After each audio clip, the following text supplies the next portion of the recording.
And अब बताते हैं इसमें डाउनफॉल की क्या क्या सीन है इसके अंदर एंड ब्रेकडाउन क्या क्या चीज़ इसकी मेजर से इशू है। बोले तो बहुत ज़्यादा बड़ी प्रॉब्लम है। लेकिन ना मेरे फ्रेंड्स के साथ हुआ है, उसकी ओला हो चुकी है चोरी। तो मेजर दिक्कत यही है कि भाई 8-10 दिन हो गए, अभी तक तुम ट्रैक करके जीपीएस के थ्रू बता नहीं पाए कि उसका स्कूटर कहाँ पे है। वो ढूंढो उसको।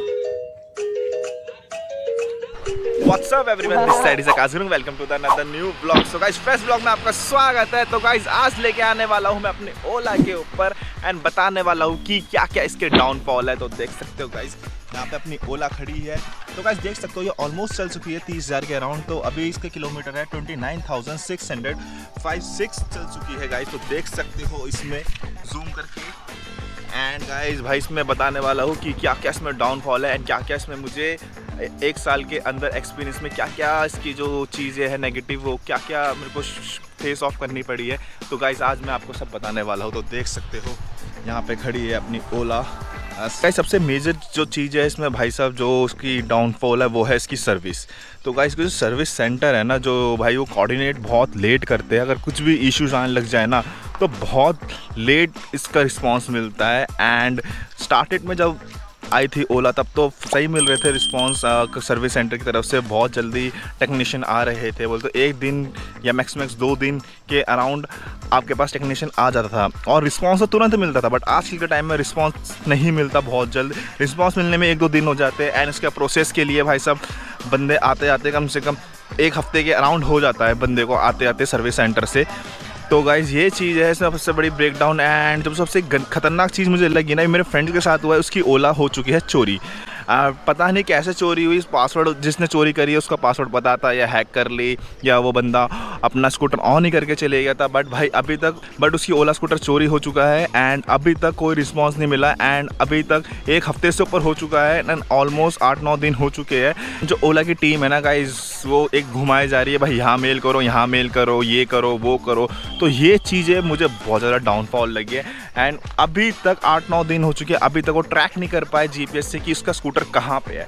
तो सबसे बहुत बड़ी दिक्कत यही है, सबसे मेजर दिक्कत यही है कि भाई 8-10 दिन हो गए, अभी तक तुम ट्रैक करके जीपीएस के थ्रू बता नहीं पाए कि उसका स्कूटर कहाँ पे है। वो बोल रहे इस टीम से बात करो, हमारे पास अथॉरिटी नहीं है, ये वो फलाना ढिमकाना, इसको मेल करो, इससे बात करो। एंड मेरे दोस्त ने हर जगह मेल कर लिया जहाँ जहाँ बोला था एंड कोई रिस्पॉन्स उसको नहीं आ रहा। बेचारे की स्कूटी चोरी हो चुकी है। एंड भाई ये मुझे बहुत ज़्यादा डाउनफॉल लगा। एंड गाइस मैं यही कहना चाहता हूँ, आज ये उसके साथ हुआ है, कल ये किसी और के साथ भी हो सकता है। तो ये चीज़ मुझे बहुत ज़्यादा डिसअपॉइंट कर रही है कि कोई रिस्पांस नहीं आ रहा ओला की टीम से। ओला की टीम वाले बोले एक बार एफआईआर भी करवाओ, बट एफआईआर भी उसने उसी दिन करवा दी थी। बट भाई कोई रिस्पांस नहीं आया, अभी तक उसका स्कूटर नहीं मिला।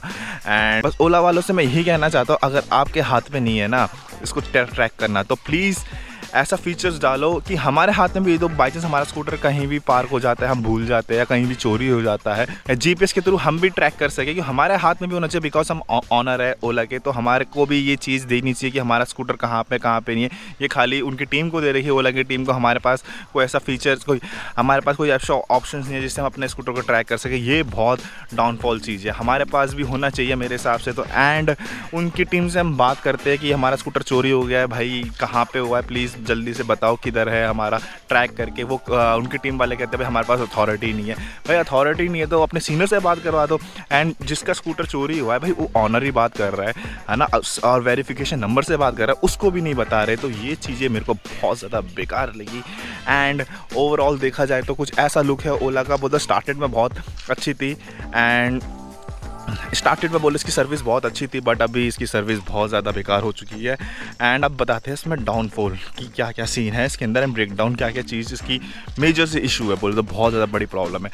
अगर इन फ्यूचर आपका स्कूटर से ख़राब होता है ना, तो भाई आपको टीम से कांटेक्ट करने के लिए कम से कम 2 घंटे लग जाते हैं। एंड जो क्रेन होती है जो आपको टो करने आती है उसको ऑलमोस्ट लगते हैं 5 घंटे। तो 5 घंटे का प्रोसेस है, 5 घंटे तक बंदा एक जगह वेट कैसे करेगा। तो ये सबसे ज़्यादा बहुत बड़ा इशू है। अगर आपकी स्कूटर ख़राब होती है, अगर हाँ आप दिल्ली से बाहर हो, अपने स्टेट से बाहर हो, तो वो चीज़ अलग होती है, चलो डिस्टेंस थोड़ा दूर है तो कवर करने में टाइम लग जाता है। बट आप दिल्ली के अंदर ही हो, आप मुश्किल से 10-15 किलोमीटर के अराउंड ही सर्विस सेंटर होता है, वहाँ पहुँचते पहुँचते 5 घंटे का प्रोसेस लग जाता है। तो ये चीज़ बहुत गलत है। एंड सबसे खतरनाक चीज़ मुझे वो लगती है, अगर रात को आपका स्कूटर ख़राब हो गया ना भाई, फिर तो आप तो लटक गए, बिकॉज कोई ओला के सर्विस सेंटर में कोई कॉल नहीं उठाता है, तो भाई आप फंस ही जाओ, कहने का मतलब। एंड इलेक्ट्रिक स्कूटर है ये, और बाहर वाला कोई इसको हाथ नहीं लगाएगा। तो सबसे दिक्कत यही है भाई, बाहर कोई भी जो मैकेनिक होते कोई भी हाथ नहीं लगाएगा, बिकॉज उसमें इलेक्ट्रिक स्कूटर सिस्टमेटिक फीचर्स इसके इतने सारे हैं। एंड ये खाली ओला ही कंपनी में जो उनकी टीम है वो ही ठीक कर सकती है, बाहर वाला कोई ठीक नहीं कर सकता। अगर रात को आप लेके जाते हो ना तो अपना रिस्क में लेके जाते हो। मेरा भी यही सीन है, अगर मैं रात के 8 बजे के बाद कभी इसको लेके जाता हूँ ना भाई, बहुत अंदर से नेगेटिव फील आती है, बहुत ज़्यादा डर लगता है बाई चांस से कभी बंद हो जाए तो मैं फंस जाऊँगा। बिकॉज लास्ट वीडियो में ऐसा ही हुआ था, मैं 8 बजे के अराउंड में फंस गया था, बोलते स्कूटर ऑटोमेटिकली चल जाता है, बंद हो गया। कस्टमर केयर में इतनी फ़ोन करा भाई, वहाँ से कोई रिस्पांस नहीं आ रहा, कोई उठा नहीं रहा कॉल है। एंड मैसेज में, चैट में तो रिस्पांस आ रहा, पता नहीं वो इनका रोबोटिक बोले तो ऑटोमेटिकली वो मैसेज रिप्लाई करते हैं, सिस्टमेटिक है ना। मुझे लगता नहीं कोई बंदा रिप्लाई करता है, वो तो ऑटोमेटिक सिस्टम ही रिप्लाई करता है। बोलते बार बार रिपोर्ट मारो। रिपोर्ट हमने 1000 बार मार दिया मैंने, एंड देन तभी मेरा स्कूटर स्टार्ट नहीं हुआ था। तो 16 किलोमीटर मैंने धक्के लगाए थे भाई, वो बहुत गंदा था सीन। एंड जब फाइनली मैं नेक्स्ट डे नेक्स्ट डे मैं इसको लेके गया वहाँ पे सर्विस सेंटर में, 16 किलोमीटर धक्के लगाए, 16 किलोमीटर इसको वापस बोला, 32 किलोमीटर इसको कैसे ना कैसे करके लेके गया मैं, टो करवा के लेके गया। बोला 16 किलोमीटर धक्के लगाए, 16 किलोमीटर टो करवा के ले गया। जैसे लास्ट वाली वीडियो में देखिए, जिसने नहीं देखा आई बटन में उसका लिंक आ रहा होगा। एंड भाई इसके अंदर फॉल्ट था भाई, मेजर इशू था, बोलते अंदर ही से इसके फॉल्ट था भाई, इसकी जो वायर थी ना वो जल चुकी थी है ना। तो उसको अभी नई वायर लगाई है, बट एक चीज़ अच्छी लगी, पेमेंट नहीं ली, फ्री ऑफ कॉस्ट हुआ। एंड सर्विस चार्ज भी फ्री ऑफ कॉस्ट हुआ। तो चलो फ्री ऑफ कॉस्ट हो वो बात तो ठीक है, बट कस्टमर बहुत ज़्यादा परेशान हो जाते हैं रात को। एंड मतलब कस्टमर को बहुत ज़्यादा प्रॉब्लम्स झेलनी पड़ती है, फेस ऑफ करनी पड़ती है। एंड सबसे मेजर इशू एक और है भाई साहब, उसका डाउनफॉल। जो उसके जितने भी हाइपर चार्ज है ना गाइस, उसमें आप लगाते हो ना सोच समझ के लो, बिकॉज कोई हाइपर चार्ज ऐसे होते हैं अपने स्कूटर को जला देते हैं। एंड ऐसे मेरे स्कूटर को प्रीवियस वीडियो में जला दिया था भाई साहब, जो उसका हाइपर चार्जर था ना जो लगा रखा था, वो अपने जो स्लॉट है ना इसको पूरा जला दिया था यहाँ से। एंड फिर वो भी मैंने ठीक कराया, क्योंकि जो इनके खुद के चार्जर है ना भाई, वो इतने फॉल्ट हो रहे हैं समझ में ही नहीं आता। एंड चार्जर भी लिमिटेड लगा रखे कंपनी ने, ज़्यादा चार्जर्स नहीं लगा रखे। एंड जहाँ भी चार्ज पे जाओ लगा देखने के लिए भाई, इतनी सारी भीड़ लगी रहती है चार्जिंग में, आपको वेट करना पड़ता है कम से कम आधे घंटे 1 घंटे वेट करने पड़ता है। देन उसके बाद नंबर आता है, उसके बाद नंबर आने के बावजूद भी आपको ये फॉल्ट देखना पड़ता है भाई चार्जर पे। तो ये चीज़ें मुझे बहुत इशूज़ लगती हैं। एंड कभी कभार तो इसमें ग्लिच प्रॉब्लम भी आ जाता है, जैसे मैं चलाता हूँ ना ग्लिच प्रॉब्लम आ जाता है, इसका डिस्प्ले काम नहीं करता। देन फिर मुझे सिस्टमेटिक बोले तो अपने फ़ोन से अपडेट करना पड़ता है, फ़ोन से करना पड़ता है, फिर देन तब चलता है। अभी कल ही की बात है, कल भाई साहब ये हैंग हो गया अपना ऑटोमेटिकली। हैंग होने के बाद मैंने इसको रीसेट मारने के बाद भाई स्टार्ट ही नहीं हुआ 10 मिनट तक। फिर मैंने फ़ोन से कंट्रोल करा, फ़ोन से भी कोई रिस्पांस नहीं हो पा रहा, स्कूटर डेड ही था। देन फिर 10 मिनट बाद जाके ऑटोमेटिकली ये स्टार्ट हो गया।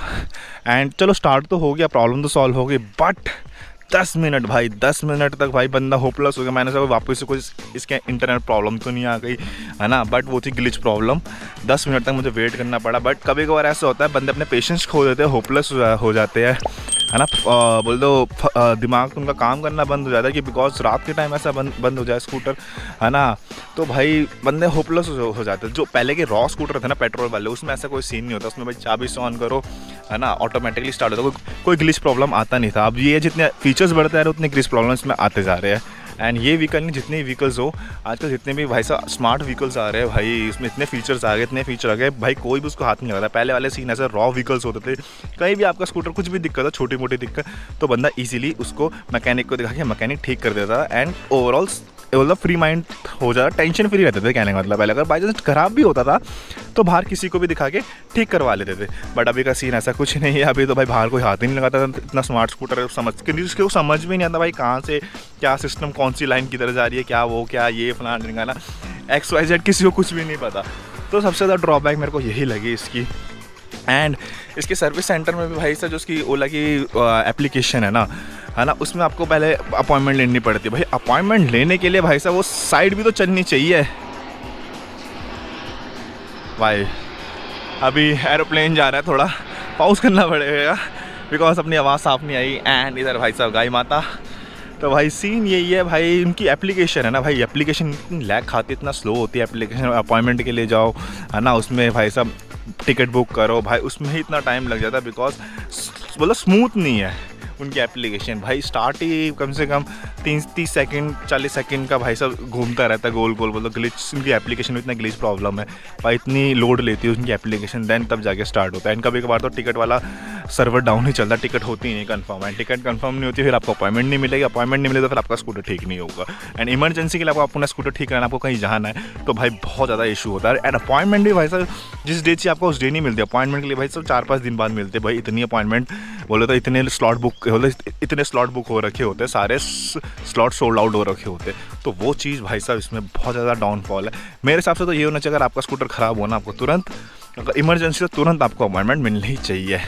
तो ये चीज़ें मुझे उसमें काफ़ी वो लगी, एंड धीरे धीरे ओला इसमें अपडेट करती जा रही है। बट सबसे ख़तरनाक चीज़ मेरे को ये चीज़ समझ में नहीं आया ओला में कि सबको भाई साहब चार्जर का रिफंड मिल रहा है एंड S1 वालों को क्यों नहीं मिल रहा है, ये चीज़ें मेरे को समझ में नहीं आ रही कि S1 वालों को क्यों नहीं मिल रहा एंड जितने S1 Pro है उनको मिल रहा है। एंड वो लोग कह रहे हैं कि भाई आपको मिल जाएगा, अभी हम सारे एक साथ भेज देंगे तो साइड में इशू आ सकता है। तो ये चीज़ें मेरे को गलत लगी। मेरे हिसाब से तो ये करना चाहिए जिसने पहले स्कूटर लिया है ना, जितने पहले स्कूटर है तो उसके सीरियस वाइज उनको देना चाहिए। अभी मेरे दोस्त ने, एक दोस्त है उसने रिसेंटली अभी लिया है, बोले तो हुए 2-3 महीने हुए एंड मेरे को 1 साल से अबव टाइम हो चुका है। तो सीन यही है भाई, उसको मिल गया है ना रिफ़ंड, मुझे अभी तक नहीं मिला। मुझे अभी तक क्या मिलने का, बोला मेरे तो ऑप्शन ही नहीं आया फॉर्म का भाई साहब, अपना क्लेम के लिए फॉर्म के लिए सबमिट करने के लिए, अप्लाई करने के लिए, ऐसा कुछ सीन भी नहीं आया भाई। उसको आ गया नहीं, उसको मतलब पेमेंट क्रेडिट हुई या नहीं हुई वो चीज़ पता नहीं, बट उसने बोले तो प्रोसेस कर दिया है। बट ये चीज़ मुझे थोड़ा बेकार लगा। मेरे हिसाब से ये करना चाहिए, अगर जिसने जो बोले तो सबसे पुराना कस्टमर है ना वहाँ से स्टार्ट होना चाहिए सीरियस वाइज, एंड देन जो नए कस्टमर उनको लेट मिलना चाहिए, एंड जो पुराने कस्टमर है उनको फर्स्ट प्रायोरिटी के हिसाब से उनको पहले मिलना चाहिए। बट मेरे को ये कुछ समझ में नहीं आ रहा भाई, मुझे अभी तक नहीं मिला है ना। मुझे क्या जितने भी S1 वाले किसी को भी नहीं मिला, एंड S1 Pro को मिल रहा है, एंड S1 वालों के लिए कोई भी अपडेट नहीं कि मिलेगा भी या नहीं मिलेगा। सबसे गंदा डाउनफॉल मेरे को यही लगा। एंड अगर वीडियो कैसी लगी, अगर अच्छी लगी तो प्लीज़ कमेंट सेक्शन में बताना। एंड गाइज मैं यही कहना चाहता हूँ, जो S1 वाले कस्टमर है ना, जो उनका बोले चार्जर का रिफंड है, जो कुछ भी अपडेट आता है प्लीज़ मुझे कमेंट सेक्शन में बताना कि अभी तक मिला है नहीं मिला। अगर किसी को मिला है तो प्लीज़ बताना। तो मैं यही कहना चाहता हूँ कि अगर आप लोग को मिला होगा तो प्लीज़ बताना, अगर मिलेगा तो कैसे मिलेगा एंड क्या मेल करनी पड़ेगी, कुछ भी स्टेप बाय स्टेप को जो भी होगा प्रोसेस प्लीज़ कमेंट सेक्शन में बता देना। एंड ऐसे ही नेक्स्ट वीडियो में till then bye bye, don't forget to subscribe lengthy channel and all my friends are toxic, all ambitionless, so rude and always negative.